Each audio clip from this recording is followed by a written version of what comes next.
राष्ट्रीय लोकदल के प्रदेश अध्यक्ष डॉक्टर रामाशीष राय बुधवार को सीतापुर के दौरे पर रहे। यहां उन्होंने पार्टी के संगठनात्मक ढांचे की समीक्षा की और संगठन को बूथ लेवल तक पहुंचाने के लिए रणनीति तैयार की। बाद में उन्होंने संवाददाताओं से बातचीत में एनडीए सरकार के कामकाज की प्रशंसा की और यूपी में होने वाले विधानसभा उपचुनावों में एनडीए की जीत का दावा किया। राष्ट्रीय लोकदल के प्रदेश अध्यक्ष डॉक्टर रामाशीष राय ने बताया कि लोकसभा चुनाव में भ्रम व भय की स्थिति उत्पन्न करने में विपक्ष सफल रहा था, जिससे एनडीए को अपेक्षित सफलता नहीं मिली थी, किंतु अब सारी स्थिति साफ हो चुकी है। विपक्ष के हथकंडे को लोग जान चुके हैं, इसी वजह से इन उपचुनावों में एनडीए को अपेक्षित सफलता मिलेगी। उन्होंने कहा कि सरकार किसानों के साथ है और उन्हें उनकी उपज का वाजिब मूल्य दिलाया जा रहा था।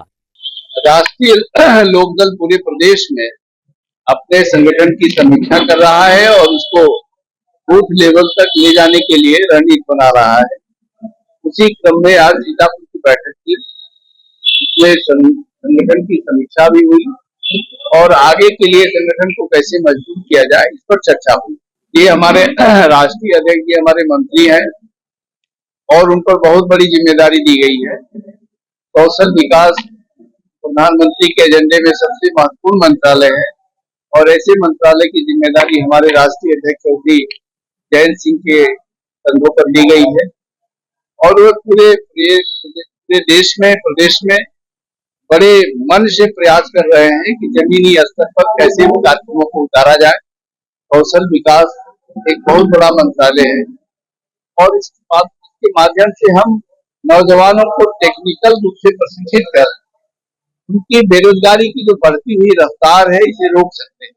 देखिए सीतापुर में हमारे नेता हैं आरपी सिंह जी और ये पिछली बार भी विधानसभा की तैयारी किए थे। हम चाहेंगे कि सीतापुर में आगे हमारी पार्टी को भी अवसर मिले और हमारी पार्टी भी विधानसभा में यहाँ से जीत करके अपना खाता खोले।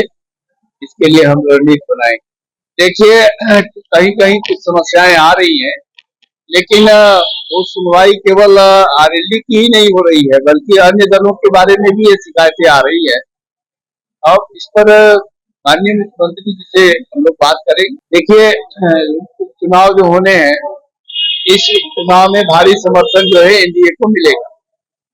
लोकसभा का जो चुनाव हुआ था वो भ्रम और भय पैदा करके हुआ था, इसलिए एनडीए को नुकसान हुआ लोकसभा चुनाव में। लेकिन विधानसभा चुनाव में ये स्थिति नहीं है। लोग समझ गए हैं, न रिजर्वेशन बदला जाएगा न संविधान बदला जाएगा, बल्कि देश की एकता को मजबूती से और देश की अखंडता को बनाए रखते हुए देश में कानून व्यवस्था को बनाए रखने के लिए सरकार कार्य कर रही है। उत्तर प्रदेश में सरकार किसानों नौजवानों के प्रति संवेदनशील है और उनके बारे में सरकार विचार भी कर रही है, सोच भी रही है। किसानों की आय भी बढ़ रही है और किसानों की एमएसपी भी बढ़ रही है। अभी केंद्र सरकार ने जो एमएसपी की घोषणा की है उससे किसान को लाभान्वित होंगे और हम लोग इसका स्वागत करते हैं।